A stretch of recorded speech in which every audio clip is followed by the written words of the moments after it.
glad to welcome you all on a day of great significance. There is a hostage deal in Israel. There are confirmations on hearings on the Hill. There is a high fire warning, wind warning in effect in L.A. And I'm joined by John Cornyn, senator from the great state of Texas. Senator, welcome. I want to begin by apologizing for Ohio State beating your Longhorns. Sorry about that, Senator. They were pretty awesome, unfortunately, and there's always next year. Arch Manning will be at the helm, and so next year I'm hoping will be a better outcome. I am too. Senator, can you tell us about the Pam Bondi hearings? I will talk about the hostage deal after the break, but that's going to unfold over 42 days, and there are a lot of ifs. But the Pam Bondi hearing, it may be underway. How's it going? It was very good. Actually, I think Pam Bondi is supremely qualified for this job. As you know, she's a former state attorney general, a job I held in Texas. We actually had 5 former attorney generals on the panel. And so we know she has that kind of experience. Before that, she was a prosecutor, prosecuted all kinds of cases. So from a legal qualification standpoint, she could not be better. But here's the thing that I'm most concerned about, Hugh, and I bet you feel the same way. Under the previous administration and dating back to President Trump's first administration, we've seen a perversion of justice in our country where the justice system was basically had a double standard, one for Donald Trump and one for the Biden family, including President Biden. And Pam Bondi, I believe, will restore this very important institution to a non-political operation, which I think is absolutely critical because to me, it's been one of the biggest tragedies of the last 6 years or so. I was obliged by Fox News, and I was happy to do it, to write a piece on the Joe Biden legacy and his achievements. And President Biden, sadly, has nothing to brag about, and he's making stuff up right now. But the worst thing, and I'll argue this out with Comfortably Smug a little bit later, the very worst thing was the weaponization of the Department of Justice. That's never happened before. How do you get rid of that, Senator? What would you advise Pam Bondi to do? Well, you need to change the leadership because it starts at the top. And that also applies to the FBI. We know what James Comey did to Hillary Clinton. So it was a bipartisan affront to justice. He basically said, I don't trust Loretta Lynch, so I'm going to go out and tell all the things we found in our investigation and say no reasonable prosecutor would prosecute her when that simply was not his job or not his prerogative. But this carried over into the first Trump term where Comey was hell-bent to get a special prosecutor appointed, a special counsel, which he did, which basically ate up about 2 years of President Biden's first term. And based on what? Based on opposition research that Hillary Clinton had accumulated, which then became the grist for Russiagate and the Crossfire Hurricane operation. So I think both Kash Patel and Pam Bondi are committed to restoring the FBI and the Department of Justice to its previous nonpartisan, equal justice orientation, and it couldn't come a day too soon. Now, Senator Cornyn, one of the great achievements of Donald Trump in his first term were the number, not just the 3 Supreme Court justices and the 50 appeals court justices, but all the judges that he appointed. Do you expect the conveyor belt to ramp up again with, of course, doing serious oversight on the nominees? There was one rejected, I believe, under Donald Trump by the Senate. But do you expect it to go? I think there are 4 or 5 vacancies on the circuits waiting to be filled. Yeah, there are 8 in Texas alone, 8 district court judges in Texas, but the circuit courts obviously are even more significant because they cover multi-state jurisdictions. But yeah, I think the Democrats during the Biden term, they were playing from our playbook and something that we were able to accomplish during President Trump's first term. And I'm particularly excited about the fact that we were able to confirm 3 new Supreme Court justices. I think President Trump will have a chance to fill 1 or 2 more seats on that court before he's through, which is going to be a permanent legacy. If a justice were to retire, and they were thinking about retirement, and I have no idea. I don't know Justice Alito, or I've only know Justice Thomas a little bit. It's not like the Chief Justice and I, we worked in the White House years ago. I would hope they would do it at the end of this term, not at the end of next year's term. What do you think? Yeah. Yeah, I don't have any insight into that, but I know that Justice Kennedy was persuaded to retire early so that Justice Kavanaugh could be confirmed. So I think those conversations presumably will occur if they haven't already occurred. And I think it's a great opportunity. If one of the justices is contemplating retirement at some point, then trying to figure out when makes the most sense in terms of our ability to get that his successor confirmed just seems like an obvious decision.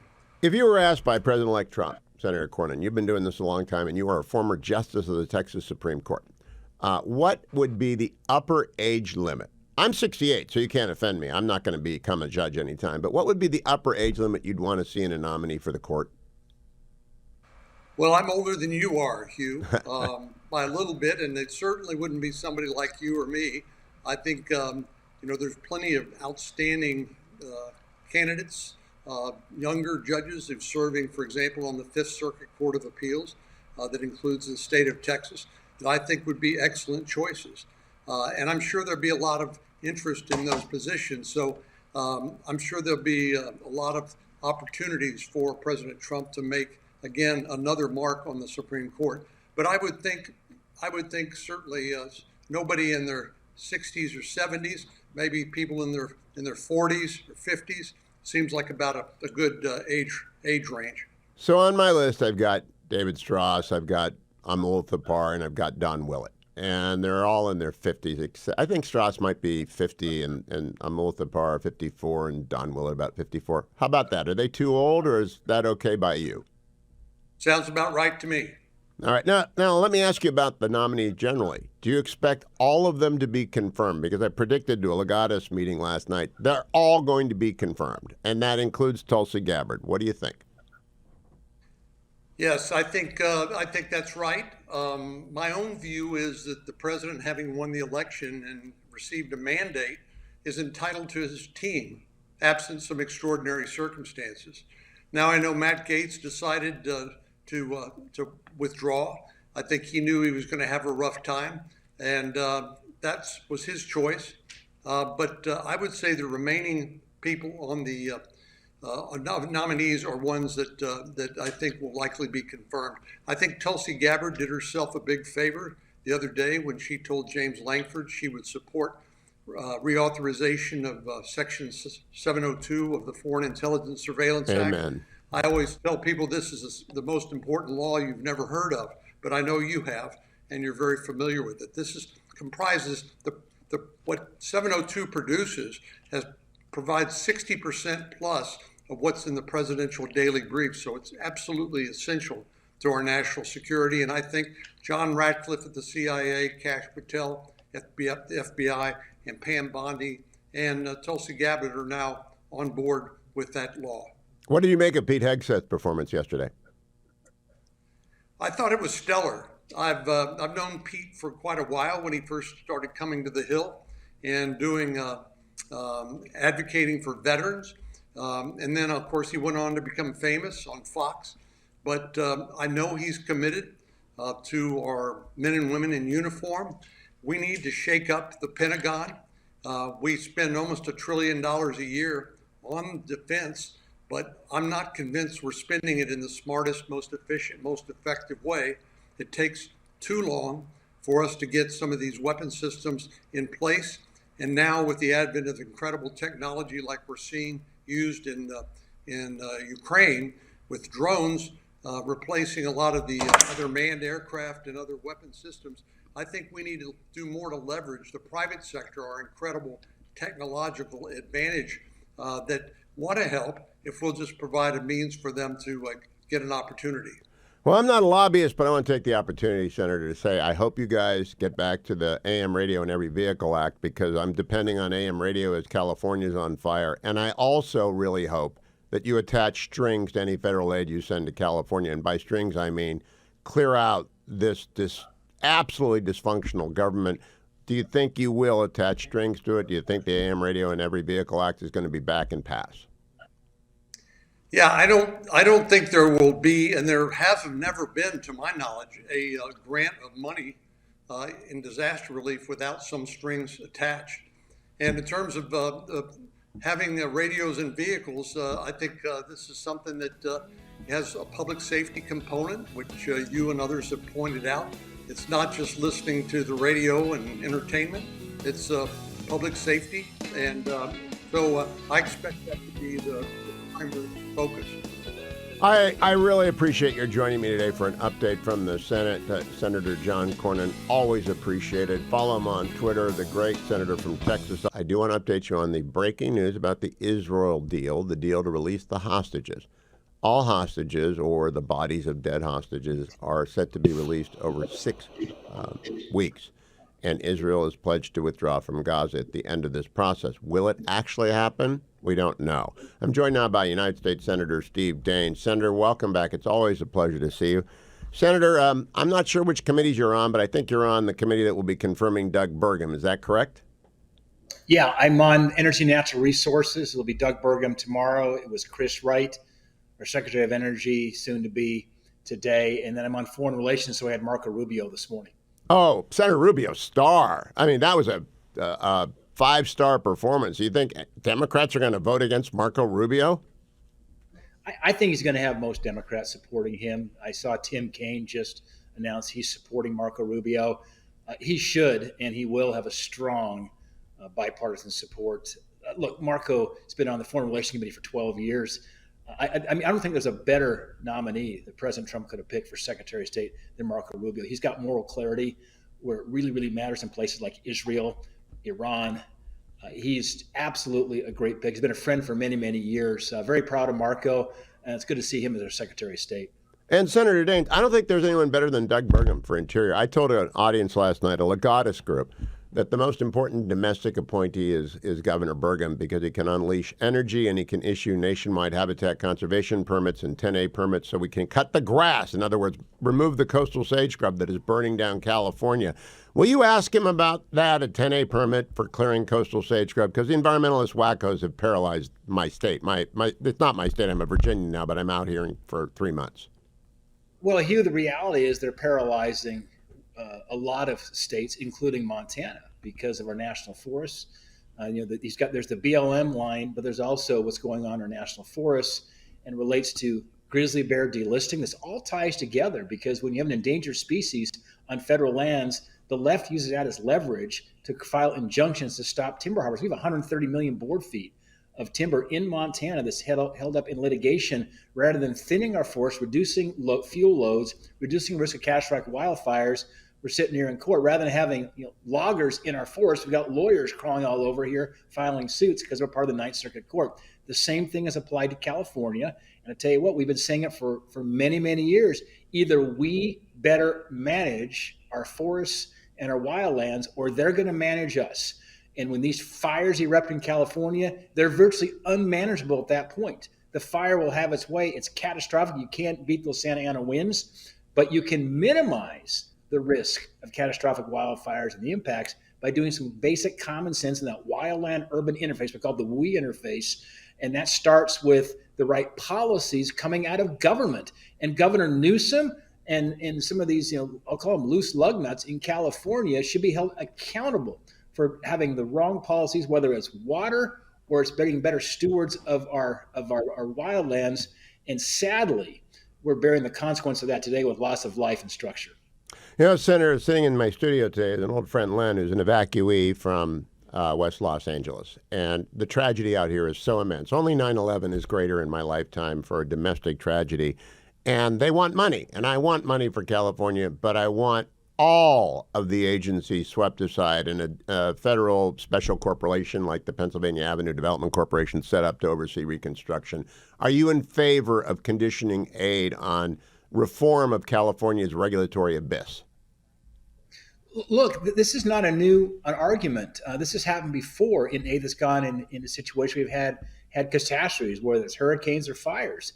Remember, we're expending taxpayer dollars, and you do not want to continue to expend massive amounts of money without some lessons learned and policies changed. So we don't have to do a lather, rinse, repeat of this with not having any policy changes and policy outcomes. So I think it's perfectly appropriate. That's not being uncompassionate.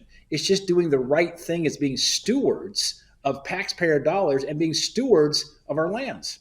I'd have to ask our government affairs people at Salem, but I think the Energy and Commerce Committee has jurisdiction over the AM radio and every vehicle act. Everyone in California is listening to AM radio for updates on when they can go home, when they can go look at the rubble, when the winds are coming. AM radio is actually keeping us connected. Nothing else is fast enough. Does that go through your committee? Do you support it?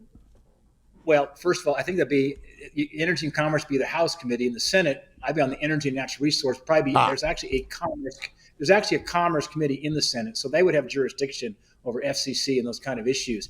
But you asked me would I support it? The answer is yes, I do support it. When you're from more rural states, like a place like Montana, we rely heavily on AM radio because in times of emergency, when the chips are down, it really becomes a public safety issue to communicate with individuals. Because oftentimes cell towers are down, cell phones are inoperable. You could have grid that goes down, so your cell phones aren't working because you can't get electricity to them. What cuts through all that chatter to keep the people informed? AM radio. So let me turn back to the nominees that are in front of you and the one bill, two bill issue. First of all, do you think it's going to be one reconciliation or two? I think I'm kind of believing now in two. I was a proponent of one for a while. What do you think, Senator Daines?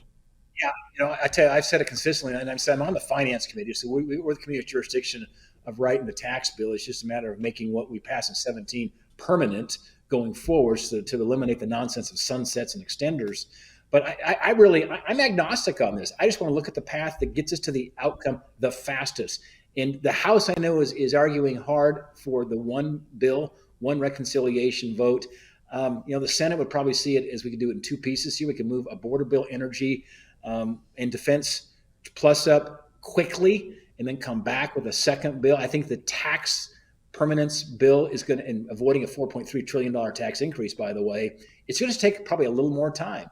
And so, again, I think we should keep both options open as long as possible in case, I think John Hoeven called it the horse race idea. Let's just see what happens. I think Trump's open. We just want to see a result. So that's what he told me. He told me last week. He doesn't care. Just move. I believe in adding revenue as well, because then you can do more on tax cuts. I think we ought to be taxing every gambling transaction on the internet. I think we ought to be taxing every sale of marijuana in the States. And I think we ought to let people remove all their money from their 401ks and their IRAs for a 10% one-time tax.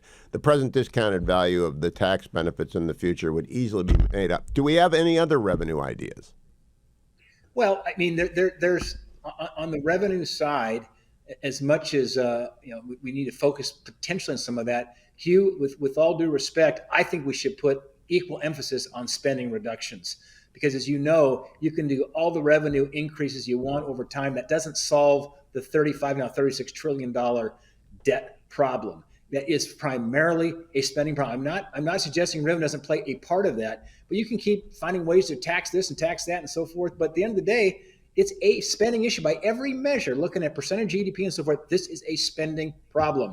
And so I think the focus should be more. We should, as I told my colleagues, we all are passionate as Republicans about keeping tax rates low. Because as we know, like going back to Art Laffer and Jack Kemp and George Gilder and supply side thinking and Milton Friedman, you lower taxes, you grow the economy, you actually increase tax revenue. We proved that in 2017. But having said that, we should have as much passion for spending reductions as we do for lower taxes. I agree with that, Senator Daines. You are one of the tribunes of common sense in the Senate, and I appreciate your time this morning. This afternoon. I got to get that out of my head. I'm now an afternoon drive guy, driving Washington, D.C. home. Senator Daines, thank you for joining me. Joined for the very first time by Senator Mark Wayne Mullen of the great state of Oklahoma. Senator, thank you. It's great to have you on the show for the first time. Thanks, brother. Thanks for having me on. I was so impressed with you yesterday in the Hegseth hearing. I just wanted to thank you. This is a short segment. This is actually a thank you segment. God bless you. Is he going to be confirmed? He'll absolutely be confirmed, and I think he'll be over. I don't think he'll get any Democrat votes, except maybe Fetterman. But I feel like he'll be overwhelmingly supported with Republican senators. Now, I have been, some of my Democrat friends, and I do have Democrat friends, worried that he's too young and the generals will roll over him, et cetera, et cetera, et cetera. What do you think about the generals rolling over Pete Hegseth? Well, I remember Rumfield was 43 when he was first Secretary of Defense. There's zero chance you're going to run over him. You saw the way that Pete handled himself when he was being questioned yesterday and is extremely hostile. He showed cool collective ability to maneuver under fire. And I think he'll exceed everybody's expectations, including President Trump's. So, Senator, were you a wrestler at any time? Oh yes, sir. Yeah, Yeah. in fact, I wrestled, and all my kids wrestle. I got 2 boys wrestling at Oklahoma State, one the University of Oklahoma, and then I've got 3 girls still wrestling in high school. Okay, so I'm suggesting the greatest fundraiser ever, live pay-per-view. Dave McCormick and Mark Wayne Mullen go 3 rounds. What do you think? Yeah, well, I don't know. Dave and I may not look very good in a singlet. All right, back to think about it though. I mean, it was like the old De Niro Stallone movie. They were too old to do that, but they did it anyway. We could choreograph it a little bit. We could actually add some padding to the ropes. Senator, tell me, do you think every Trump nominee will get confirmed? I do at this point. Pete was kind of the test. I mean, we knew he was going to be the hardest one to go over to get over the finish line. That's why they wanted him to go first. Some people questioned that, said maybe we should go with Rubio first, or Kristi Noem, or Ratcliffe to just kind of build momentum. I think President Trump and the transition team was absolutely correct. Let's go right into the fire. Let's get this one done, and then it'll build momentum for everybody else. I think the next biggest challenge will probably be Tulsi and Bobby Kennedy, but I think both of them will make it through eventually, and everybody else, there won't be an issue. Now, Senator, I've asked both John Cornyn today and Steve Daines the same question. I'm in California. It's burning down, and we have the Windsor back. And I want federal aid, but I want it conditioned. I want to know if you want it conditioned, and if so, what those conditions are. And I'd like to know if you'll support the AM Radio and Every Vehicle Act, because that's how people are learning where they can and cannot go when they can and cannot return either to their homes or to the embers of their homes to search for possessions. What about those let's things? take that one backwards. I've already been a co-sponsor of the AM Act. Remember, I advertised for years and years and years with with our companies, and we started doing radio on AM. In fact, my first radio programs that I hosted was on 740 KRMG in Tulsa, Oklahoma. 1170 KFAQ in Tulsa, Oklahoma, and then 1000 KTOK in Oklahoma City. So I'm very supportive of it. Now, when you start talking about conditional, it has to be. You know, right? We can't just give Governor Newsom and the mayor a blank check. They obviously haven't done a good job at it. I'm not sure if they should even be in charge of the funding. I think that this should be a federal program that goes up and helps stand up for recovery purposes only, not for necessarily rebuilding their fire department. Their fire department it was grossly underfunded. They were the most underfunded comparative per capita in the United States, is one of the reports that I'm getting, and that's a failure on leadership in California. So if we do it, it should not simply be to refill their coffers. It should be helping the innocent individuals that were caught up in poor government management. Good for and you. I even think we should even do it as a loan, as either a zero interest or a very low interest loan to them because of their failures to actually lead and spend their money wisely. You know, I wrote a column yesterday, Senator, for Fox News called advocating for a special purpose federal corporation like the Pennsylvania Avenue Development Corp. To authorize and blow out all the California state, all the city of Los Angeles, county of Los Angeles regulation, and just run it by a special purpose corporation. What do you think? You know, I haven't given it any thought, but I think most people that live there would agree with it.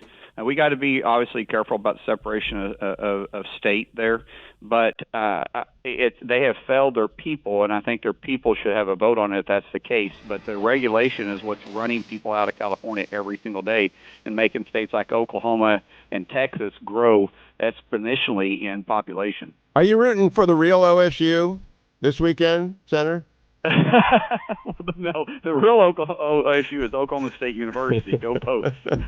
Go Bucks. We will never agree. Senator Mullen, thank you for joining me. Joined by Mary Catherine Ham, host of Getting Hammered podcast and Normally podcast, who must listen to podcast as new media and alternative media destroys legacy media, watching it bleed out. Mary Catherine, I'm in California today, and I have in the studio with me an evacuee, my old friend Len, who had to flee, but he'll be able to get back into his house sooner or later. He didn't lose it all. You're a North Carolina gal, and you know the shortcomings of the federal government when it comes to disaster. What should the people of California expect from FEMA?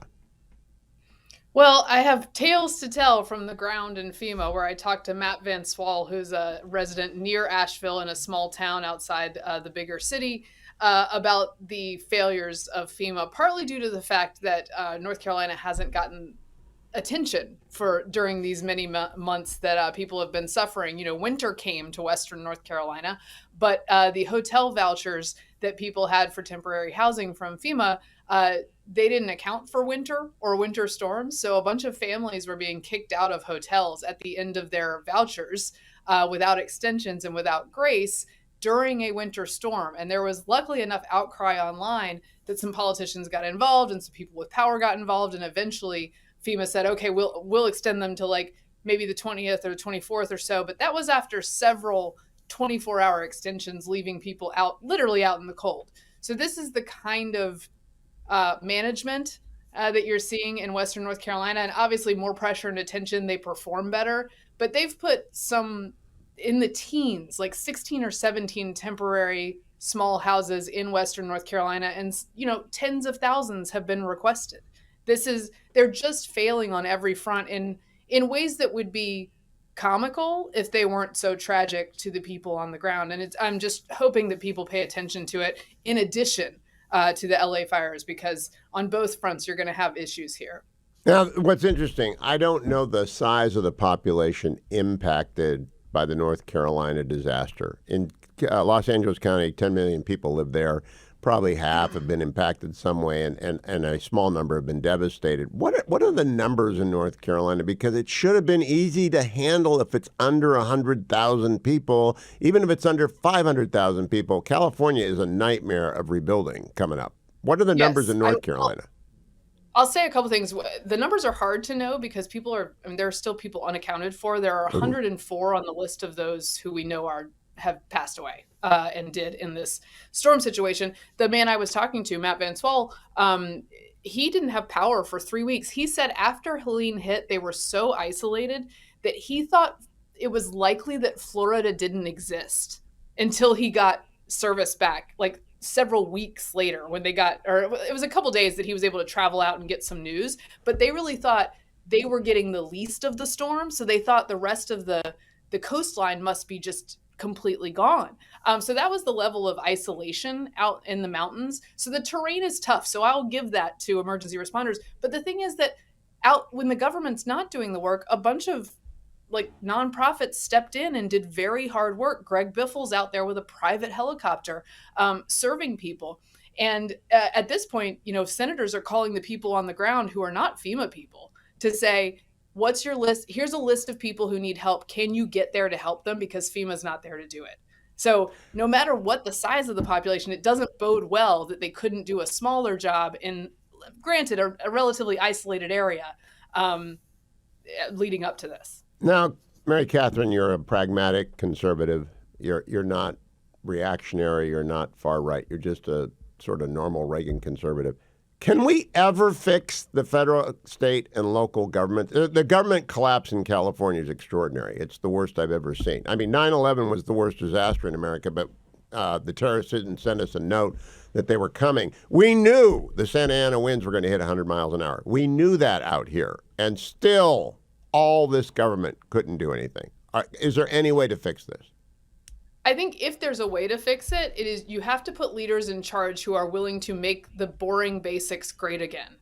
It's not a glamorous job to do emergency management. It doesn't get a lot of headlines until something happens, right? But you are supposed to have a guy who sits in a room and thinks of 750 things that can go wrong, and then thinks of 3 or 4 contingency plans to deal with those things.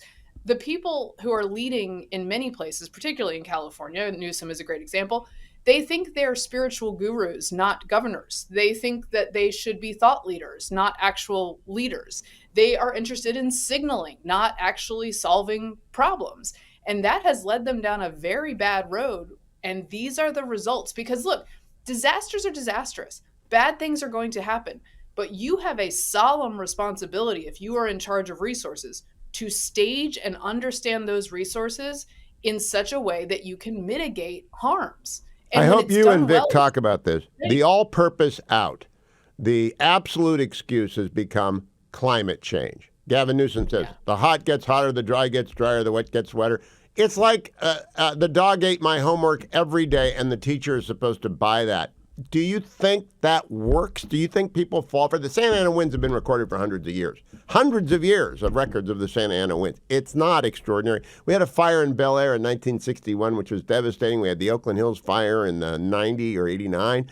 This is not new. This climate change excuse enrages me. No, it enrages me too. It's a total dereliction of duty. I think there's a segment of the population that will cut more breaks than I will to Karen Bass and Gavin Newsom because they think climate change has made the situation worse. That does not mean that you can't do work to make it better. That's your job. But they have really just let go of the controls and made themselves happy with just speaking into microphones. But that does not, or in the case of Karen Bass, disappearing entirely for a while, but that does not address people's problems. And I think even people who think climate change has made all of this a more dangerous problem are still going to be upset that the problem wasn't dealt with, and that as if no one saw it coming, when in fact, y'all all talk about all the time how this could happen. Now you just reminded me, we got 30 seconds. You just said y'all. There are no SEC teams at the national championship, Mary Catherine. Just wanted to point that out. Yeah. No, thank you for pointing that out. And I would also like to be part of a class action lawsuit for all of these, both Ohio State and Notre Dame players praising Jesus and making me kind of like them. It's really uncomfortable for me. It is what it is. We will be back next year. Fight another day. All right, Mary Catherine. Are you rooting for the Buckeyes, I hope, at least? I don't know what I'm going to do. Oh, go for the I know what to Bucks, do. Mary Really? Catherine. And everyone go get Getting Hammered, which Mary Catherine hosts. You can subscribe anywhere podcasts are available. And her new podcast, Normally, but Getting Hammered, we'll be talking about North Carolina tomorrow. Get that episode. Pam Bondi mixed it up with Adam Schiff today.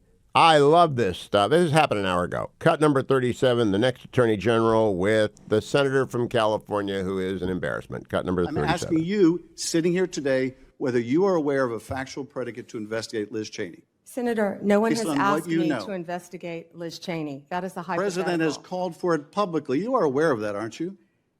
No one has asked me to investigate. But the president Liz. has We're called- also the worried about president- Liz Cheney, the Senator. president has You know what called we for should this- be worried about? Ms. Bondi, The please crime rate answer in my California questions. right now You is are through aware, the roof. Ms. Bondi, Your my- robberies Ms. are Bondi, 87% my higher question- than the national my question average. is this. That's what I My want to question be is focused this. on, Senator. Do you have the if I'm power to confirmed say as no to the Attorney president? General. You do not be intimidated by Pencilneck.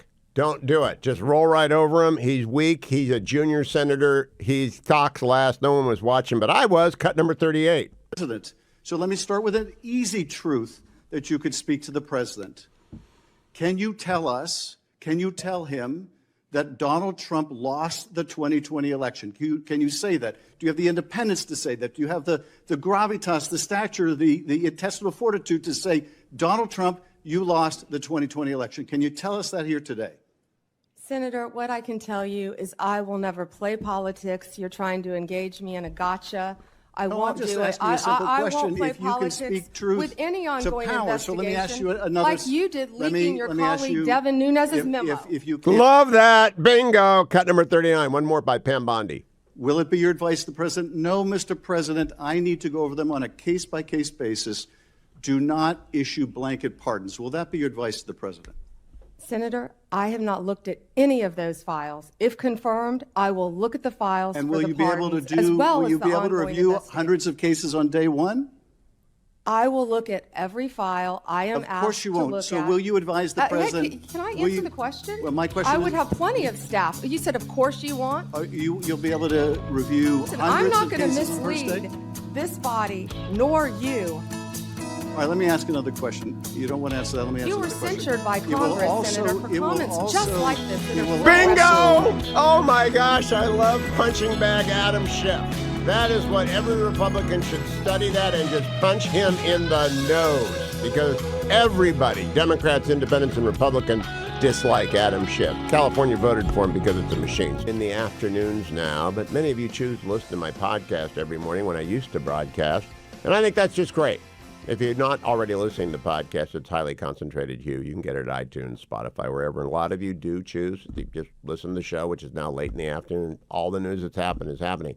There is a hostage deal. The Trump effect is at work. When Trump said there will be hell to pay, the mullahs of Iran and the terrorists of Hamas listened. So there is a deal, and it's a pretty complicated deal. It's going to be a 6-week ceasefire during which all of the remaining hostages alive are supposed to be released over 42 days. 6-week initial ceasefire phase, gradual withdrawal of Israeli forces from the Gaza Strip, release of the hostages taken by Hamas in exchange for Palestinian prisoners held. The deal begins. Hamas will gradually release 33 Israeli hostages over the first 42 days. The first 3 hostages are set to be released tomorrow, 4 more by the 7th day. Clearly the Trump effect. Now, Joe Biden doesn't want to admit that. In fact, an intrepid reporter asked him about it as he was exiting the White House this morning. Do we have that clip, Harley, where Joe Biden is leaving and gets a question from the audience about the hostage deal? Who does the history books credit for this, Mr. President, you or Trump? Is that a joke? Oh, thank you. Of course, it's not a joke. It's the actual truth. It's the Trump effect. Because Iran is afraid of Donald Trump and they don't fear Tony Blinken, Kamala Harris, who are flanking Joe Biden, they want credit for a deal that isn't done, one that I hope gets done. But the reason it is getting done is because, of course, of Donald Trump. Meanwhile, we had fireworks all day long. I want you to listen to Pam Bondi with Alex Padilla. Pam Bondi is going to be the next Attorney General. I've worked for 2 Attorneys General. I know how tough the job is. I worked for William French Smith and Ed Meese. And I know that Senate confirmation hearings are ugly. I got through the Senate confirmation process long ago and far away, but some of my friends didn't. You have to be either very boring and dull. That would be me when I was in my 30s. But Pam Bondi is neither boring nor dull and very high profile. Alex Padilla is a former California Attorney General. Here's what that exchange was like. Cut number 24. Your job will be, your job will be to protect voters and election workers, not to undermine and dox them. Now, I know that earlier you agreed that Joe Biden is in fact president, but many of the president-elect's inner circle continue to spread the big lie about the 2020 election. Then we'll move on to a different topic. Senator, you were speaking. May I speak? You cut me off when I was speaking. When I ask you the next question, you can speak, and I hope you answer, Ms. Bondi. Well, I'd like to answer the previous one, Senator. When we met yesterday, you pointed your finger at me and you said did not you were seem speaking. to be familiar Let me answer with my question. I'm not the going to be bullied by you, clause, the Senator 14th Padilla. Amendment of the United States of America, which was deeply disappointing. I guess you And I'm didn't want to hoping hear you're more my familiar answer with it about today Pennsylvania. after I gave an opportunity to study overnight. So can you tell me and this committee what the Citizenship Clause of the 14th Amendment says? Senator, I'm here to answer your questions. I'm not here to do your homework and study for you. If I am confirmed as You're Attorney the one General, asking for a confirmation hey, vote, you ma'am. cut me off. Can I please finish? What does the 14th Amendment say? Senator, the 14th Amendment, we all know, addresses birthright citizenship. I've been a state prosecutor. I've been a state AG. I look forward to, even given your remarks today, working with you and the people of California if I am confirmed as the 87th Attorney General of the United States of America. I didn't take your homework assignment. I'm sorry. I was preparing for today. I love this confirmation hearing. She's shredding the Democrats left, right. John Ratcliffe, meanwhile, was over at the Senate Intelligence Committee. He's going to run the CIA. He will be confirmed. Here's what he had to say. Cut number 33.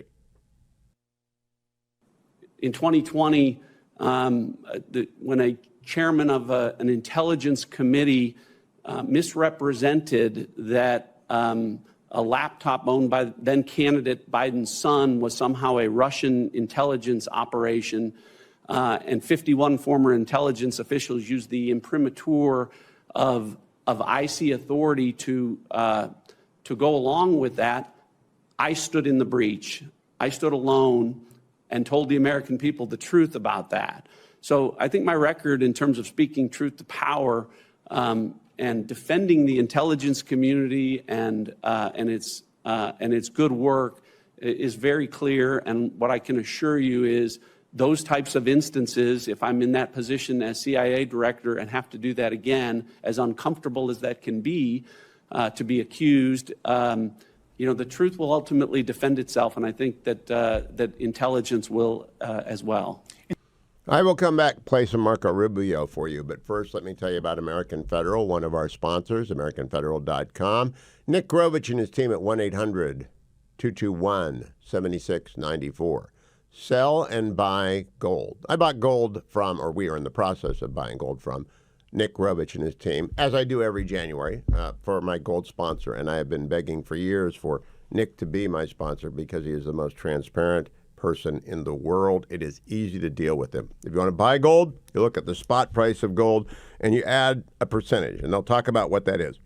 The more gold you buy, the less percentage of commission that you pay. It just makes sense. And they tell you before you get in what it is. Gold this morning is at $2,000 this afternoon. $2,715 after the market closed. $2,715.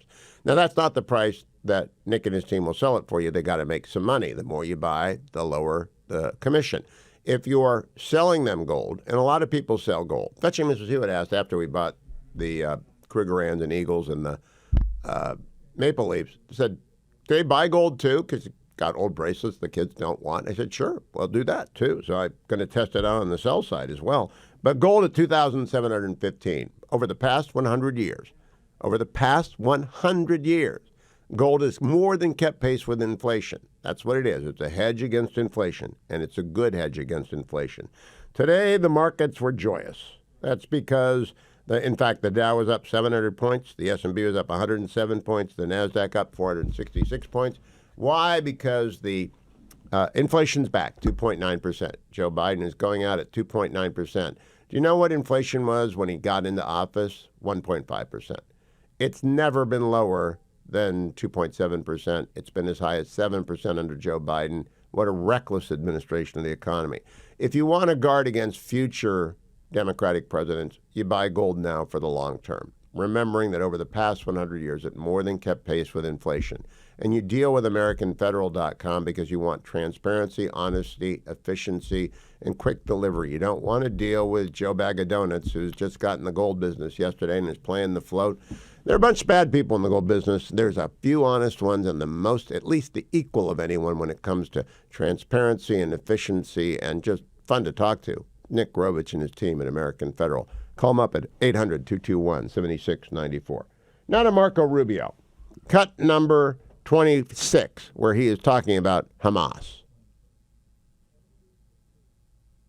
Hamas carried out an atrocious operation. They sent a bunch of savages into Israel with the express and explicit purpose of targeting civilians. They went into concerts. They went into these music festivals. They knew that there were no soldiers at the music festival. They knew that these were teenagers and young families, that they went into different communities and the kibbutzes and the like, and they deliberately targeted civilians. Deliberately. It was in fact, they kidnapped the ones they didn't murder, the families who they didn't eviscerate, the people whose skulls they didn't crack open. They kidnapped, and to this day continue to hold people, innocents that they took. A deliberate operation. In the case of Israel, responding to that attack has had to go after Hamas. How can you coexist? How can any nation state on the planet coexist side by side with a group of savages like Hamas? They have to defend their national security and their national interest, as I pointed out in my opening statement. And so there is no more, and they didn't target civilians. Now, sadly and unfortunately, and I'm sure we'll discuss For calling it further, Hamas savages, Senator Rubio. I want to call Dwayne Patterson a savage, because he's given me an unworkable. Dwayne is my senior producer and has been from day one of the program. If you're listening for the first time because I'm on the afternoon, I don't have a producer. I've got Dwayne. And Dwayne gave me a cut sheet today of 40 cuts. Yes. And that's savage. I want to know if myphdweightloss.com has unbalanced you. Why is that savage? Because how in the world am I supposed to do 8 guests and 40 cuts? Well, the answer. I think my PhD the weight answer loss, would be. I think that my PhD weight loss. com. 864 644 1900. That's 864 644 1900. has unbalanced you. How in the world am I supposed? You lost 50 pounds, but you also lost your mind. You lost 50 pounds and you gave me 40 cuts. Senator Schiff, maybe And I want to notice maybe that do 40 some, cuts maybe is do not, some, maybe do 40 some fewer cuts interviews. is not possible to do. Maybe try a little bit less interviews. My PhD weight loss is very possible to do, isn't it? It is very much so, Senator Padilla. You can then do your homework and come back and be prepared Yes. to answer the questions You next could. time. 864 644 1900. 1800. 1900. 1900. 864 644 1800. I told you that. Come back, Joe. Oh, we got to go to a break, I'll be Joe. right back. Thank you for joining me in the afternoon. For many, many years in the afternoons, and I've done pretty much over 25 years of radio, every segment of radio. For many years, former Congressman John Campbell, former State Senator John Campbell, former State Assemblyman John Campbell, former Auto Titan dealer John Campbell, lived in California and was my guest host and frequent guest. In fact, he was the favorite guest host of the founder of this Salem Media Network, Ed Atzinger. And John Campbell was a pain in the neck for me, but he's a dear friend. John, welcome back. I got to tell you, in studio with me is our mutual friend Len Frank, who you met at our home many, many times, because he had to evacuate from his home, which is still standing, so that's good.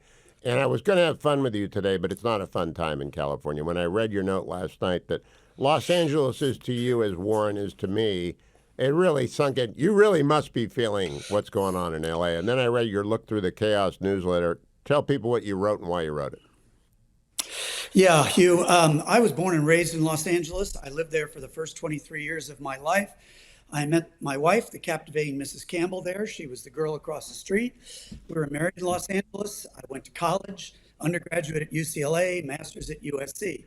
And, when I grew up there in the 50s, the 60s, 70s, I just thought it was the best place on planet Earth. I mean, I mentioned in my Look Through the Chaos piece that I wrote that I remember when the Randy Newman song, I Love LA, came out, I believe in 1983 or 1984. And I remember having it top down in the car and driving Pacific Coast Highway and playing that song. And my best friends in high school lived in the Pacific Palisades. So I spent a lot of time in the Pacific Palisades. And their house, their family sold it years ago. Actually, they sold it to Burt Bacharach, of all people, who, obviously he passed away, doesn't own it now, but it didn't burn. But I know all those areas that did, and very much about the Pacific Palisades. And, it was such a great place. It really was. And with Hollywood and all that, I remember going to dinners with my parents and Frank Sinatra would be sitting over there. And my uncle worked for 20th Century Fox, and I saw My Fair Lady filmed. And there was just so much going on in LA, and it was exciting, and it was a place of discovery, and it was a place of innovation. And it was, you look at Neil Diamond, who wrote that song, I Am, I Said, and he says, LA's fine, but it ain't home. New York is home, but it ain't mine. He says that the rents are low, palm trees grow, the rents are low. And so, but the rents aren't low in LA. No. A lot of things he says about LA at the time aren't true anymore, but it was such a great place, but they've ruined it. And they haven't ruined it because the weather went bad. There's been fires forever. As you mentioned yesterday, back to the 1500s, there's always been fires there. Do you have a memory of the Bel Air fire, by the way, John Campbell? 1961, 464 homes burned. Do you have a memory of that?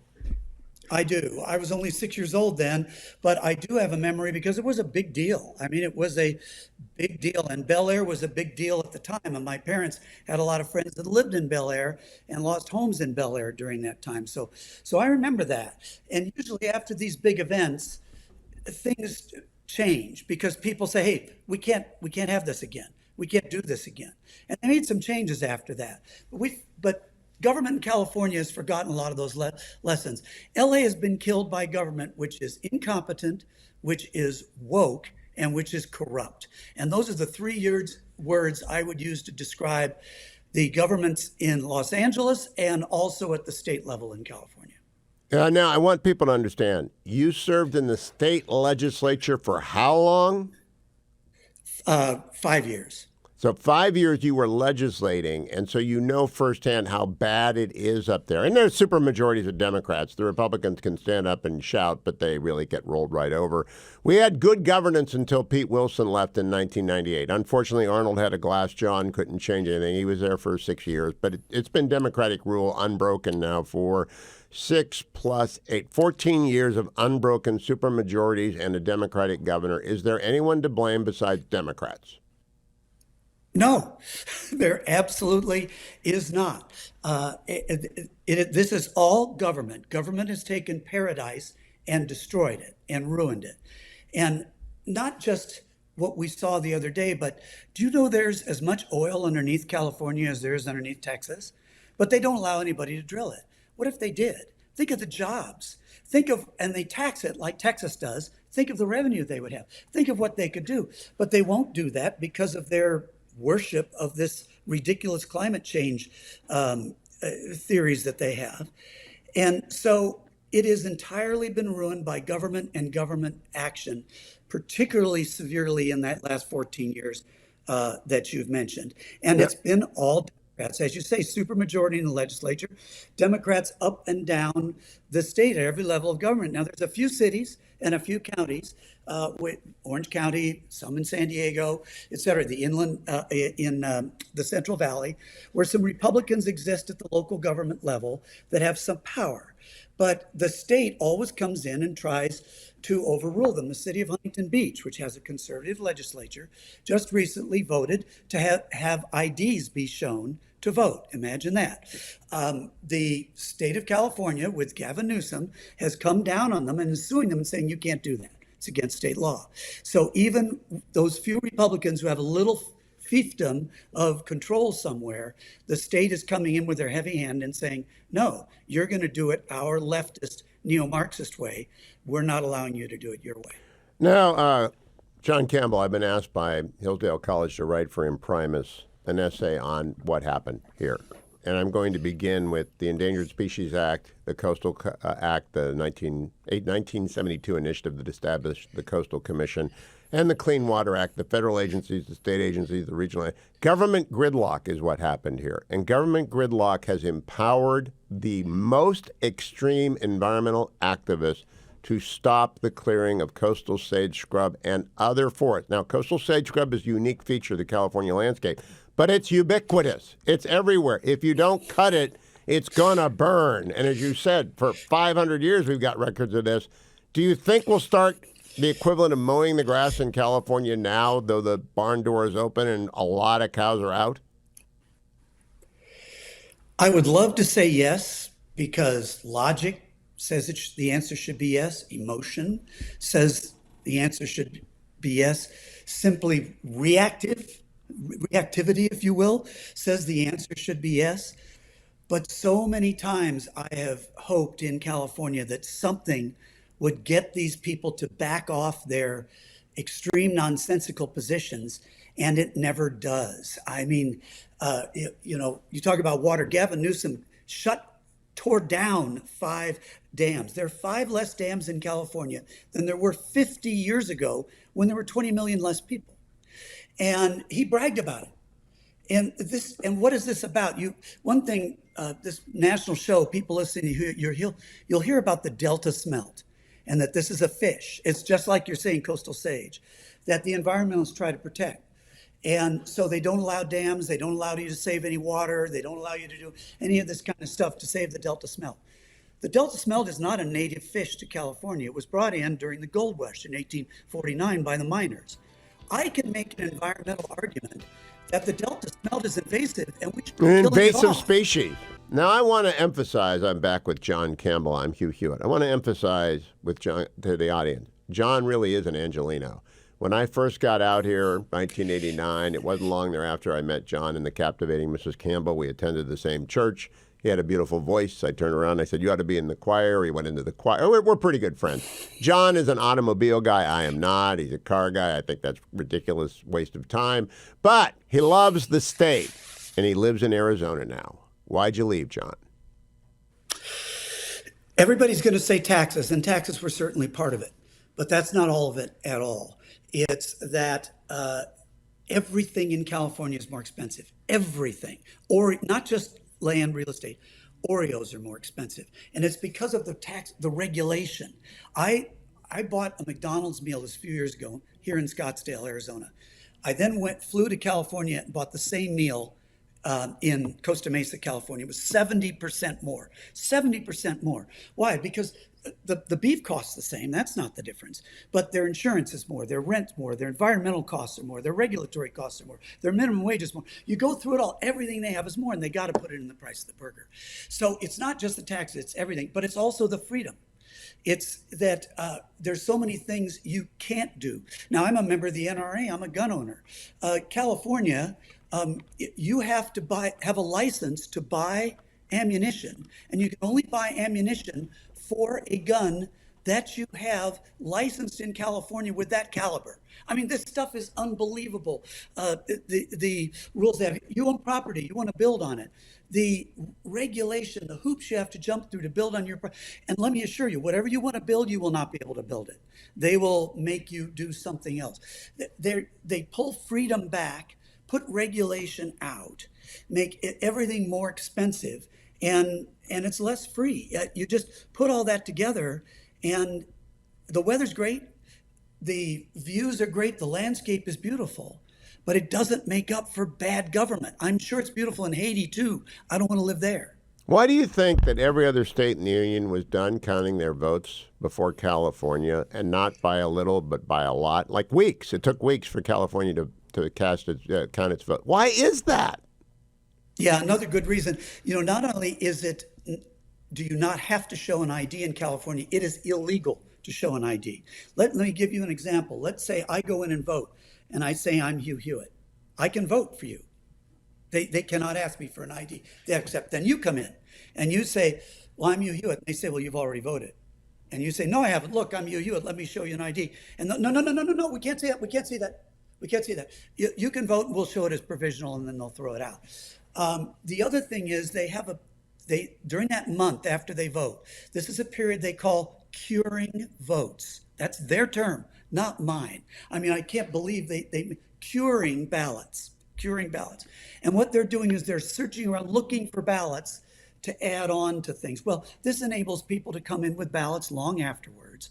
And there's many of anecdotal stories about these ballots. They're filled out just for the top of the ticket and maybe Congress.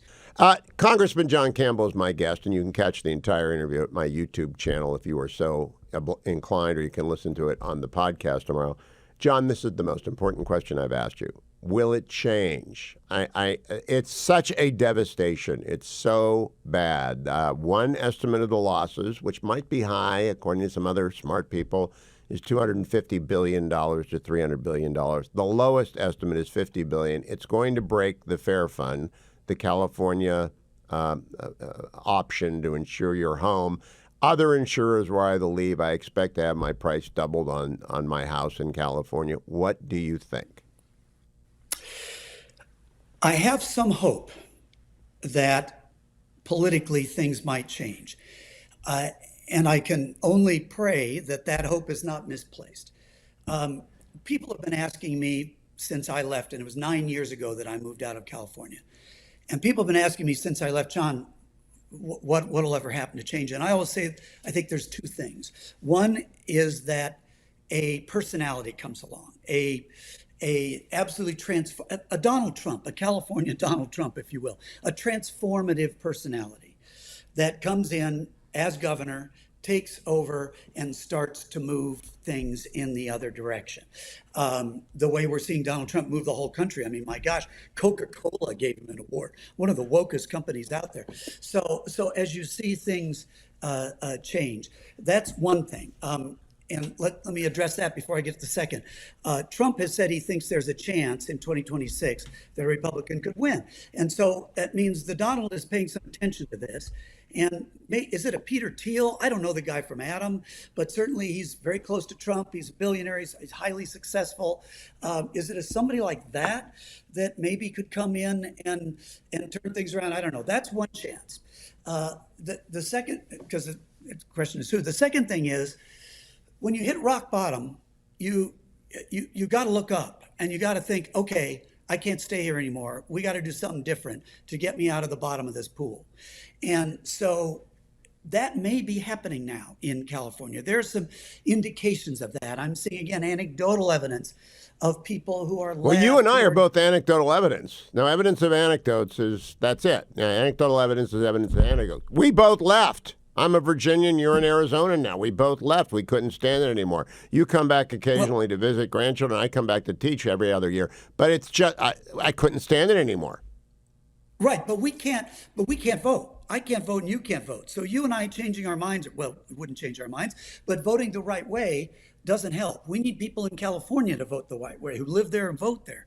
And so I've seen, anecdotally again, people that are Democrats that are left have said, okay, this is it, I'm done. We need something different. This isn't working. We got to vote. We got to vote something different. If you look at the 2024 election, Donald Trump still lost by 20 points. But 4 years earlier, he lost by 30. So in the legislature, Republicans in the House and the Senate, the Assembly and the Senate, each gained a seat or two. Now, the Democrats still have a supermajority, but they actually gained a seat or two in the legislature. So maybe people will say, you know what? This is just flat incompetence. I've always been a Democrat. I vote Democrat because Democrats are for the little guy, Democrats are for abortion, and Democrats are for freedom, or whatever they think they're voting for when they're voting for Democrats. They're really voting for incompetence and corruption. Do they And know, maybe do you think that'll the get- average voter understands the pension-seeking behavior of the vast state and local and regional bureaucracy? Because that's really what entombs California. Hundreds of thousands, if not millions, of government workers who are seeking their pensions, their fully guaranteed but fully unfunded pensions. Do you think voters understand that? No, they absolutely do not. And part of the reason for that is that the press in California, as in many, not just in California, is very compliant with the left.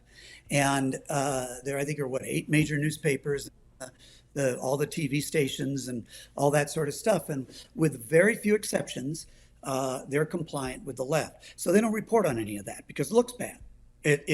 You got these government employee unions putting tons of money to the politicians who then determine their salaries and their pensions. And it's just a vicious circle. And so they get paid more, they get even bigger pensions, and they keep funneling that money back to keep those same politicians in office. And so, no, people do not know about that. So Well, I that's do know what- one thing. I'm glad the show moves so that we can bring you back. I know that you wake up at noon now as you get older, and that you're a noon right. You would never do the morning show, but I'm very glad to have you back, Congressman Campbell. Will you guest At least host there's when no I'm gone? werewolves. Huh? There's no werewolves running around this time of day. The sun is up. The sun is Sean Campbell, thank you. Through the chaos on X. I posted it on my own X account. I don't know if he has a Facebook page. I do. Hugh Hewitt Show. Go listen to him there. Joined by Selena Zito for the Yinzer Report. Very dark there, Selena. Are you in California? No, but it snowed for 16 days in a row. So yeah, sometimes you lose your power. Okay, Yinzer. Yinzers are pretty tough. When you look out at California, what do Yinzers think about what is the worst disaster other than 9/11 of my lifetime in domestic disaster? It's not the Sri Lankan tsunami or anything like that, but it's pretty dang bad. Oh, I think everybody has the deepest empathy for what has happened to people, and I watched some of the people that I follow on Twitter from Pittsburgh who have donated. They've also donated to the recovery in Appalachia. I think there's a profound sense of, I wish I could go out and help people. One of the largest states, population states that has volunteer firemen and women is Pennsylvania, and so there's that cultural connection people have within their families and their communities. So people feel this. They're just so sad for their fellow Americans. Do you expect anything to change politically as the result of the massive incompetence at every level? And this is not We do have Santa Anas every year. This was a big Santa Ana event, but it's not unprecedented. And we had at least 2 days warning, and it still happened. Do you think anyone will realize that our bureaucratic state doesn't work? I mean, I think this is one of those inflection moments where people have to think long and hard about what they have been supporting all along, and have these people stepped up and lived to their potential, lived to, to do the most important thing they're supposed to do for their constituents, and that is protect them, make the trains run on time, and have services that keep them protected.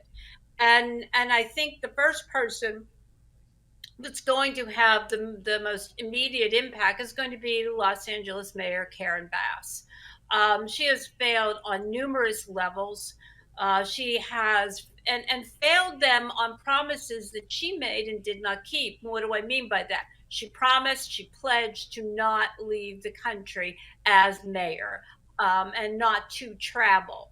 And she was doing just that. And didn't seem like she was in all that big of a hurry to get back. Now, I know she's, was 17 hours away. However, she was told from the reporting that I've been reading, it's going to be bad. I don't know what she was told, but I knew it was going to be bad. Selena, I want to switch subjects while we have time. John Fetterman is become the most interesting senator, met with Donald Trump this week. Yep. Do you expect him to vote for Pete Hegseth? I would err on the side of yes. I think, I interviewed President Trump on Sunday night, right after the meeting. Trump left that meeting very impressed with Fetterman, and while the conversation was private, they talked about the things that they can work on together, and President Trump said that would be U.S. Steel, the border, his support for geopolitical things like Greenland, but also Israel.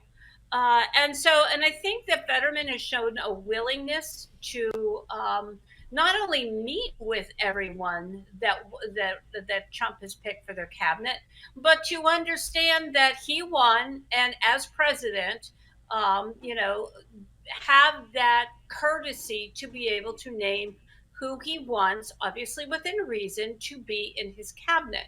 And so with that in mind, I would be surprised if you didn't vote for him. So, Selena, what I don't know is I thought John Fetterman was a socialist. I thought he was actually kind of from the left-wing AOC part of the party. Turns out he's from the Josh Shapiro, let's get things done part of the party. Are you surprised by how pragmatic a Democrat John Fetterman has turned out to be? No, not at all. Here's why. So John Fetterman, when he was mayor, he was mayor of a small town of Braddock, less than 2,000 people. This was always who he was. And he always rubbed his party the wrong way because he did what he thought was right, not what the party wanted. Remember, he also went against his party and primaried a sitting lieutenant governor and won before he won that Senate seat.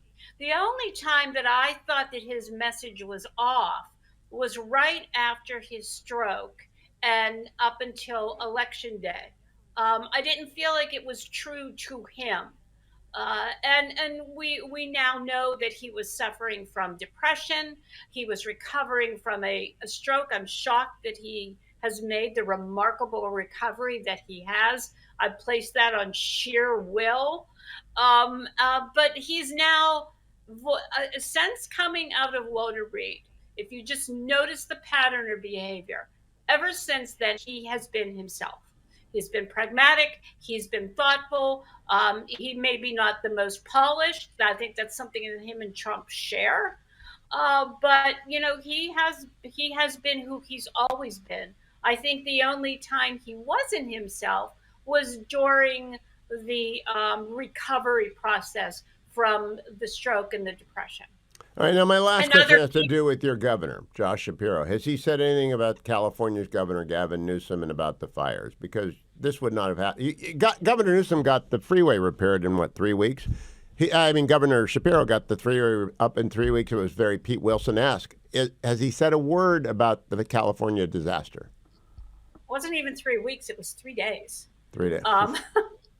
Yeah, no, Shapiro hasn't, but he wouldn't. And he hasn't been asked. I know he's getting ready for the budget. I know he's having like long conversations about U.S. Steel and how to make that something work. And I think that's been his focus. But I have said this repeatedly. The way that Newsom has answered this issue, the way he has not risen to the occasion, is remarkably different than Shapiro. I think Governor Newsom, unless he begins to come on shows like this and be as transparent as Shapiro was and is on everything, he is done. Selena Zito, you can read everything she writes at selenazito.com, or you can follow her on X at ZitoSelena. AndrewandTodd.com are great sponsors of my program. They're the best mortgage lenders in America because they're with Sierra Pacific Mortgage.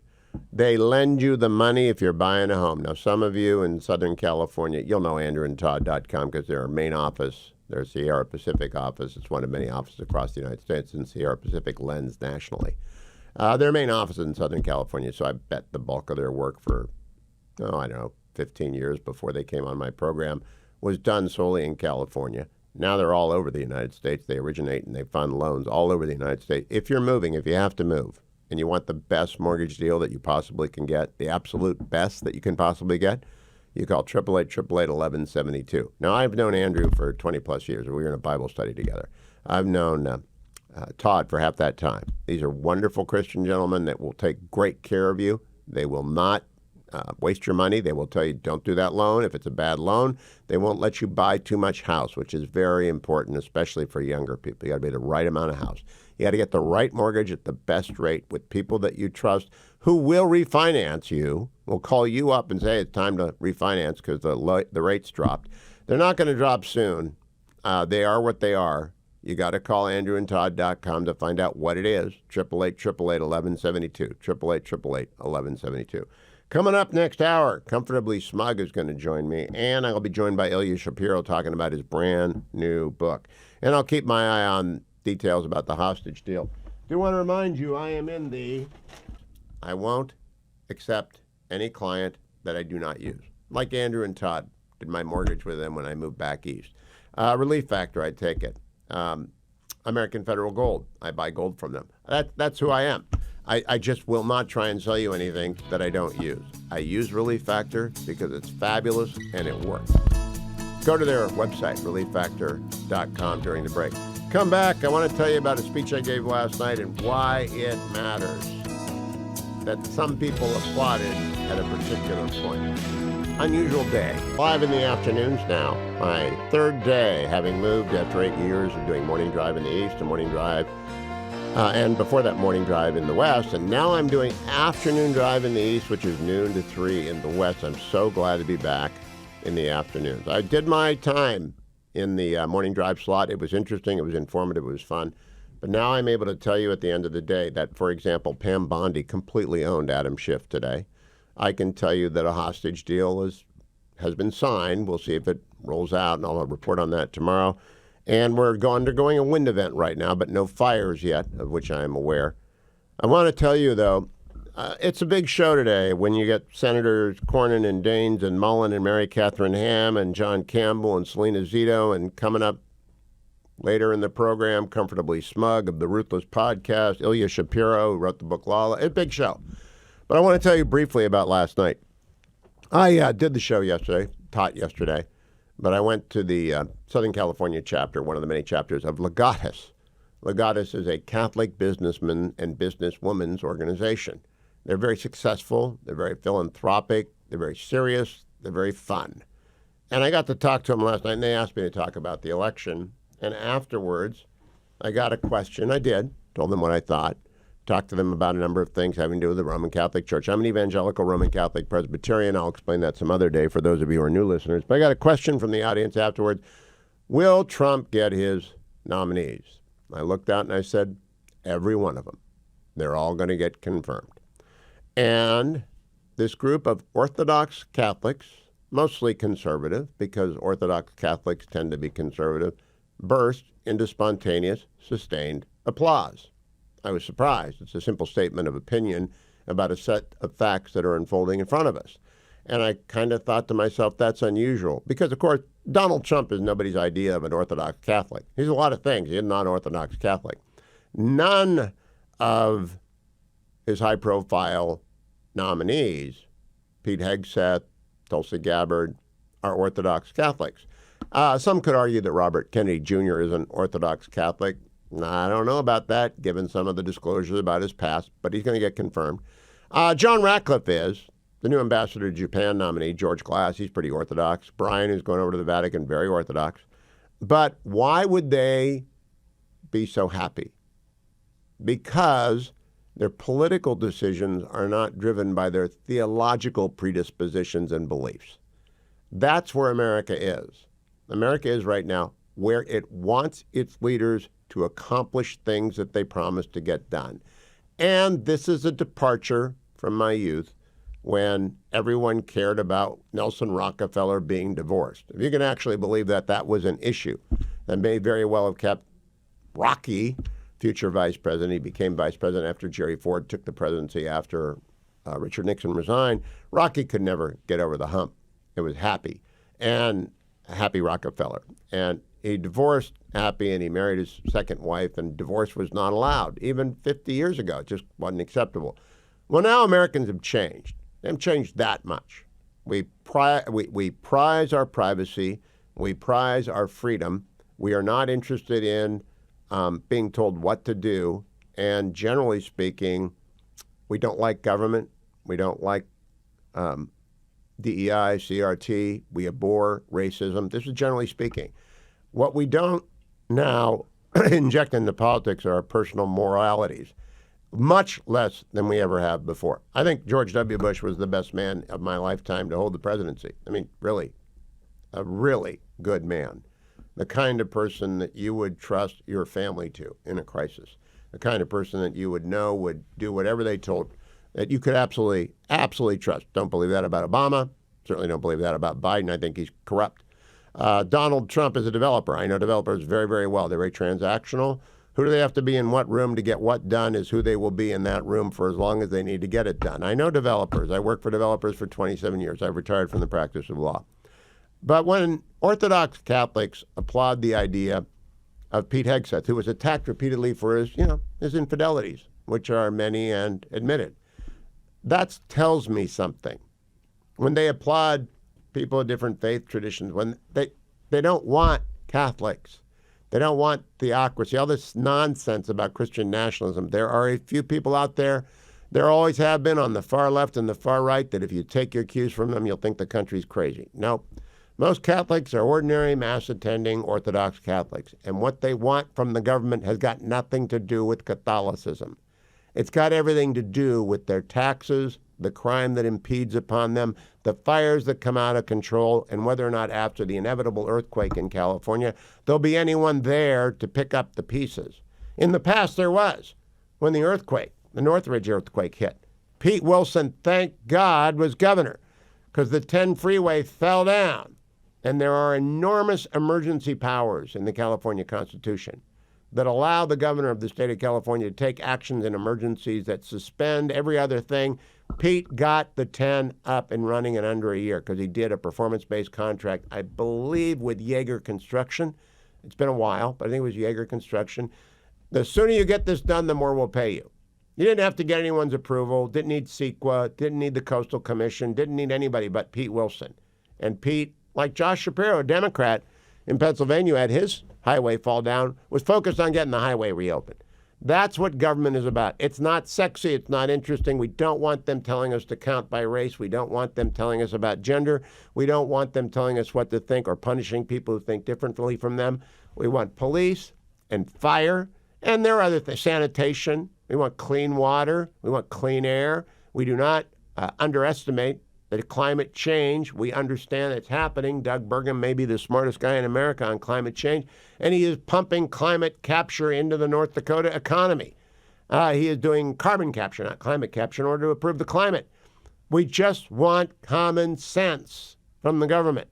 We don't need any grandstanding. We don't need anybody who's going to go out there and spend all day talking to the cameras about the hot is hotter, the wet is wetter, the dry is drier. That's what Governor Newsom is doing. Now, that said, 2 days ago I sent an email to the governor. He hadn't responded. He usually responds to my email. And Governor, I've interviewed every governor since George Duke Machen.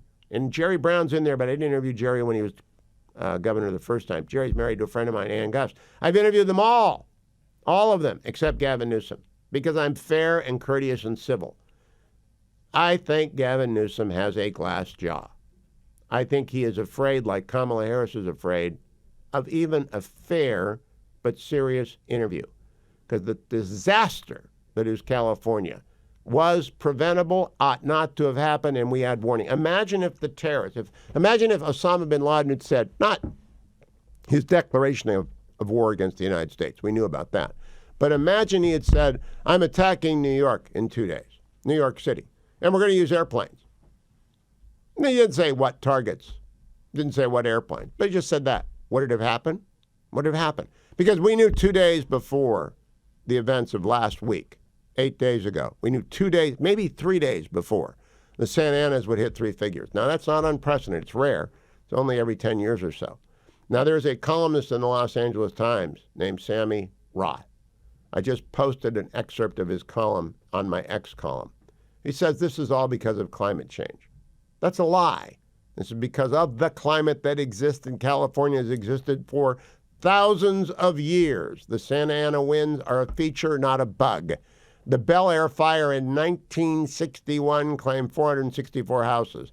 The Oakland Hills fires, I think in 1990, it might be 1991, claimed 300 houses.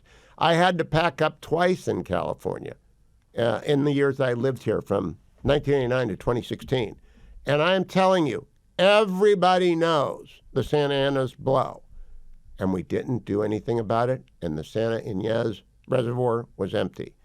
Edison is going to get sued. Everyone's going to get sued.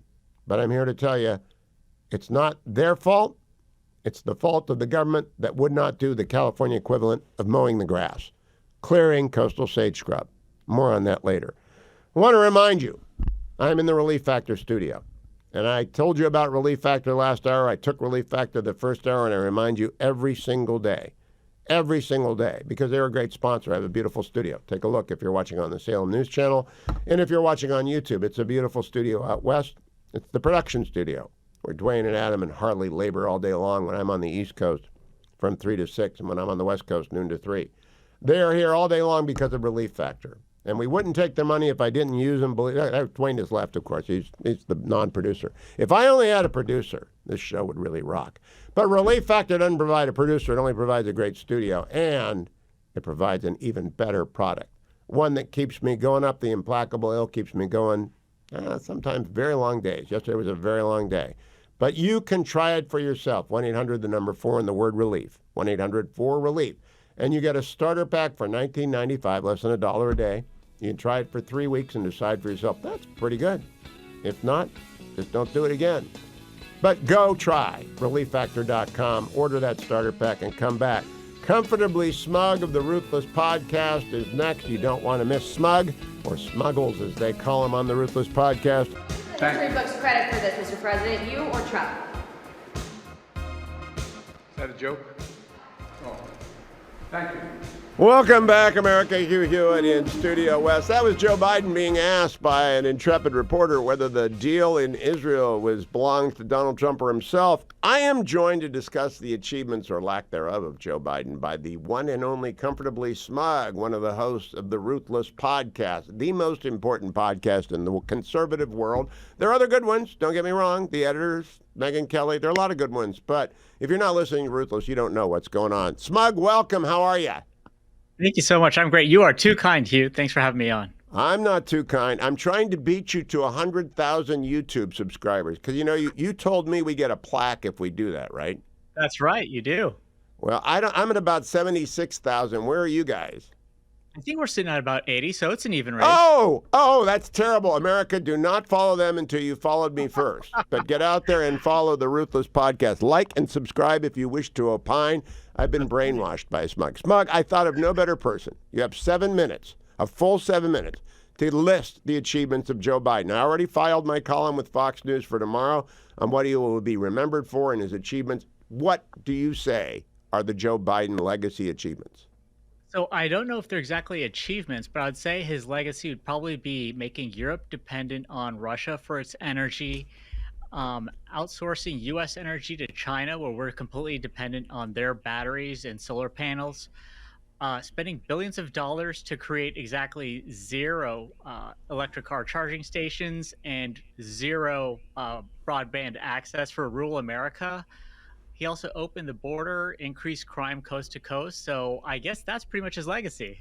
Well, I listed only things you listed. I only listed the border. I actually began with the Afghanistan debacle and the California fires as bookends. Then I listed the Inflation Reduction Act, and then the ridiculous one at the beginning where he spent trillions of dollars we didn't need and ignited inflation. But you're right. He actually did make Europe dependent on Russian energy, and he did outsource everything to China. Do you think he's the worst president of the post-war years, or does Carter still hold the title? I think it's incredibly close, which is just a horrific thing to think about, especially for our country. But honestly, at this point, and it might be biased because I'm more familiar living under Joe Biden. I wasn't around for the Carter years, fortunately. But I think Joe Biden may have the title, absolute worst president. The one thing he did do that had never before been done, he politicized the Department of Justice into a lawfare organization. The long tail of that is going to be extraordinarily damaging to the rule of law. Do you guys talk about that, or do you have it on the agenda to talk about how that's a first ever? I'm a DOJ alum, so I really resent that he did that.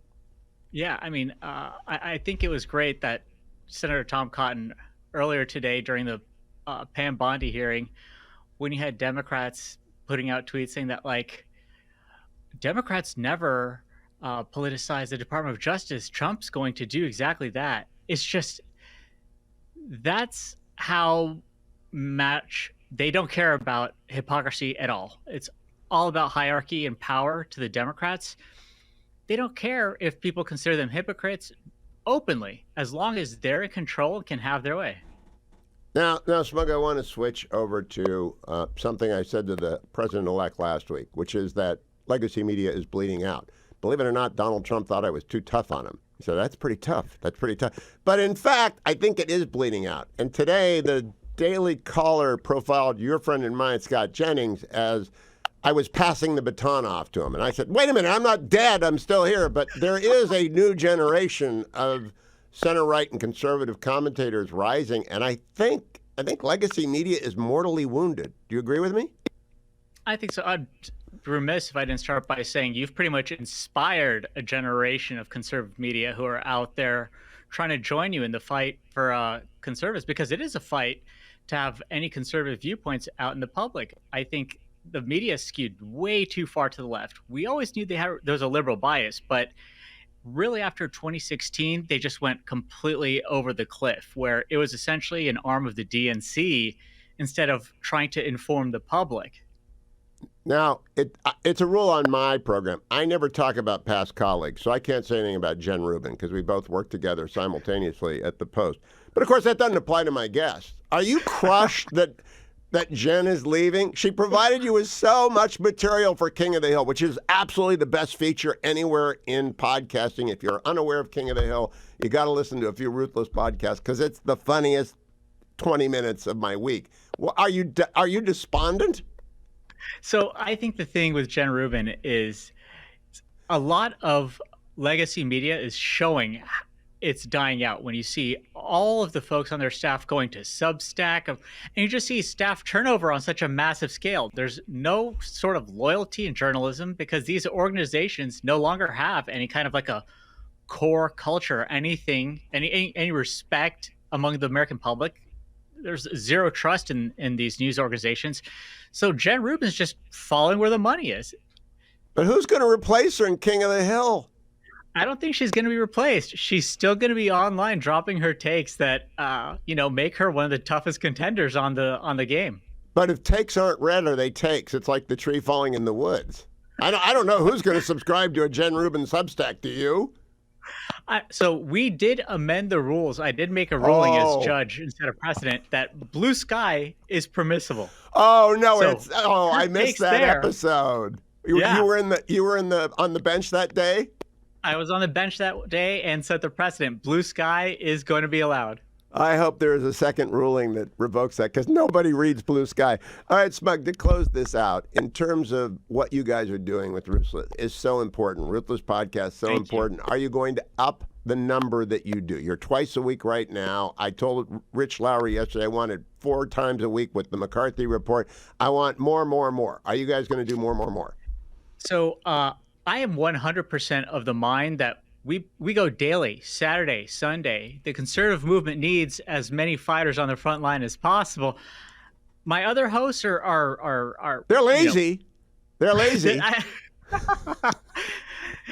I'll do what I can to motivate them for more episodes each week. Did the Ruthless Parlay hit at all this year? I think it hit on exactly one occasion. And So, you are are you the Broncos fan? I am the Broncos fan. I was wearing my Browns hat out on the trail last week, and a Broncos fan ran by and said, "We always beat you." And I said, "I hate you guys." And so I hate the Broncos almost as much as the Steelers. But it's the worst parlay in sports. It is absolutely the worst parlay in sports. But it hit once. What did it pay out at? So it was over 16x. So if it hits just once in a season, you're good to go. And also, congratulations to you as a Browns fan. Last week, it was the anniversary of the drive, so that's a reason to celebrate. I stepped on a rake. I stepped on a rake. That's a sign you've been doing this too long. When you step on a rake with a Broncos fan, they get the better of you. Comfortably Smug on X at Comfortably Smug. Go and subscribe at Ruthless. Like and subscribe if you wish to opine. Smug, thank you, my friend. Thanks for working through the technical difficulties as well. Joined by Ilya Shapiro, Director of Constitutional Studies at the Manhattan Institute, old friend of the program, who I saw fleetingly at lunch inside the Beltway. I think he's probably still inside the Beltway, though I'm in fire-ravaged California.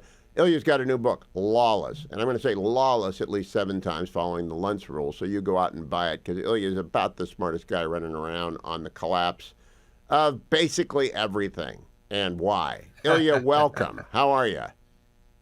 Great to be with you, Hugh. I'm actually in New York. This is my Manhattan residency. If Billy Joel can do it, I figured I can with my new book, Lawless. Repeat that again and again. Again and again. Now, I have a confession, Ilya.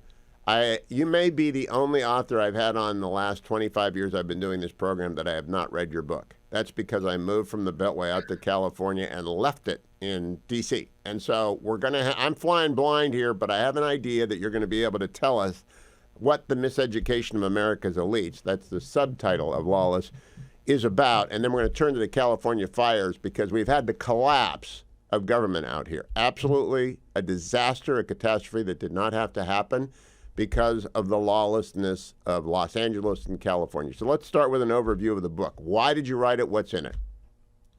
Sure. And by the way, I'm guest blogging at the Vola Conspiracy on the Reason website. It gives you a little summary of 5 different chapters every day this week. And this book comes out of my so-called lived experience with Georgetown Law. 3 years ago, I was about to join the Georgetown faculty to be the director of the Center for the Constitution, which we've since learned is an important center because the rest of the law school is a center against the Constitution. But anyhow, I was tweeting and commenting about my bread and butter, Supreme Court politics, the subject of my last book, Supreme Disorder, not to be confused with this book, Lawless. I was getting more and more upset about President Biden hewing to his promise to appoint a black woman to the Supreme Court. Now, I have no problem with black women or black women on the Supreme Court, but you should pick the most qualified person, whether you're looking for a janitor or a Supreme Court justice. And I tweeted this out, could have phrased it better, but away we went. I ended up being investigated for 4 months on whether I was harassing or discriminating against someone by Georgetown. And, Hugh, I thought I knew what I was getting into going into academia, but this really crystallized for me the failures of ideology, bureaucracy, and leadership, not just in higher education more broadly, as we're seeing now, the disastrous testimony of the university presidents in December of 2023 and all that, but legal education specifically. And that's particularly dangerous because while it's sad if English or sociology departments go off the rails, law schools are creating the next generation of gatekeepers of our legal and political institutions. And if they believe, those lawyers, that there's no objective truth and your rights depend on where you are in a privilege hierarchy or what have you, that will lead to the downfall of the republic. Now, as my audience knows, I'm a professor of law at Chapman University Fowler School of Law and have been since 1995. I am now, since I'm tenured, I can call my own shots, and I come back every other year during my broadcast years until I retire to teach Con Law 1 and the First and 14th Amendment. And I now have thrown out the case book and I'm using Randy Barnett and Josh Blackman's 100-plus cases book along with some additional materials and making them read the Supreme Court cases, because most of the other case books are irrelevant to a new Supreme Court, and most of the older law school faculty are left-wingers or living constitutionalists as opposed to old or new originalists. Do you think the legal academy is beyond reclaiming? I don't know. With broader society, I'm with Brett Kavanaugh. I live on the sunrise side of the mountain. People seem to be realizing that we've had all of these excesses and a lot of weirdness in society, and there's pushing back on the woke radicalism, on all of that stuff that we've seen that was accelerated during the pandemic. In the academy, we may be past the critical mass. There may not be enough opposition. You know, the 0.5% of professors who are non-progressive may not be enough. But I want to make clear that my book describes Your book, Lawless. Development. Not the book, Lawless. Yes. So we need to remember that. Describes a development that is not simply the decades-old conservative complaint about hippies taking over the faculty lounge. In fact, those hippies, the Berkeley free speech movement in the 60s, those hippies would be called retrograde white supremacists now by this illiberal cabal. And by illiberal in the law school space, I mean not agreeing with the foundational classical liberal concepts of due process, free speech, equality under the law. Those are all illegitimate. We have to throw it out, burn it all down, and rebuild it. It's Burn it all down is a well-chosen phrase for this week, Ilya Shapiro. I'll be right back with Ilya to talk more about Lawless. Ilya Shapiro, my guest, author of the brand new book, Lawless, which I'm looking forward to reading as soon as it arrives out west, because, of course, I forgot it inside the Beltway when I moved. I am watching. Well, I advise your listeners, you got to get multiple copies for everywhere you go, multiple formats, just in case. And who knows when the government might edit it, your Kindle or your audio copy, you got to have lots of them lying around. I agree with that, and I usually do ask authors to send 2 copies, but I was so certain I wouldn't be a nut and forget stuff that I was going to do interviews about, but I beg your forgiveness. I want to let everyone know we are following developments in Israel as they occur. If anything breaks in this last 2 segments of the program, I'll tell you about it. Ilya, I want people to understand what happened to you at Georgetown, because the Lawless book is not just, in fact, it's not even the major theme of what's going on in America's academy, but the precipitating event was the disgraceful conduct of Georgetown. I hope my old friend Alex Olenikoff did not have a hand in this. Did he? I don't think so. Good. Alex was one of my first professors at Michigan 1,000 years ago and was a good dude, even though he's a leftist. But tell us all what happened to you after you got there. I mean, you were hired, you were in. Well, that's the thing. It was 4 days before I was due to start my new job that I tweeted. And, you can look it all up. You can read my book, Lawless, for the whole gory details. But the dean there, not Olenikoff, but Bill Traynor, who is no woke radical, but the problem is so many of these academic leaders and law school deans, it's not that they're social justice warriors, they're spineless cowards. And it's not that he stood up for my free speech rights. It's not even that he fired me right away and would take the slings from the other side, but he decided to punt and to defer to the DEI office, the Office of Institutional Diversity, Equity, and Affirmative Action, to investigate me. And away we went. And I had these just Kafka implies some sort of, I was threat for my life or something, but it was so farcical, Dean, Hugh. It was so sophistic. I'd have these Zooms, and it was all on Zoom, by the way, because even though this was 2022, there was still COVID hysteria at Georgetown. So I never met in person with any dean or any official, because then we'd have to be wearing masks, which would add even more surreality to the whole thing. But anyway, what did you mean when you tweeted, don't you recognize this could have been offensive? Again, I was saying that Biden should not have restricted his candidate pool by race and sex, an opinion supported by 76% of the American people, at least according to that left-wing news source, ABC News. And at the end of the day, there was no decision until the students got off campus, and then the dean decided it was safe to reinstate me on the technicality that I was not yet employed by Georgetown, so these harassment discrimination policies didn't yet apply. But so spineless. I celebrated that technical victory, but then I got to the fine print. I got this 10-page report from the DEI office, which made clear that if I said or wrote something similarly offensive in future, then I would be creating a hostile educational environment, and I'd be back in the Star Chamber. And let's be clear what this means. This was the year when affirmative action was at the Supreme Court, a case about a graphic designer not wanting to create a website for a same-sex wedding. If I was commenting, writing as I do, as I was hired to do, as you are good at, as you are very good at doing. Thank you, Hugh. Thank you. And that's why I was hired and celebrated by this same dean trainer a week before he condemned me for my appalling racist language.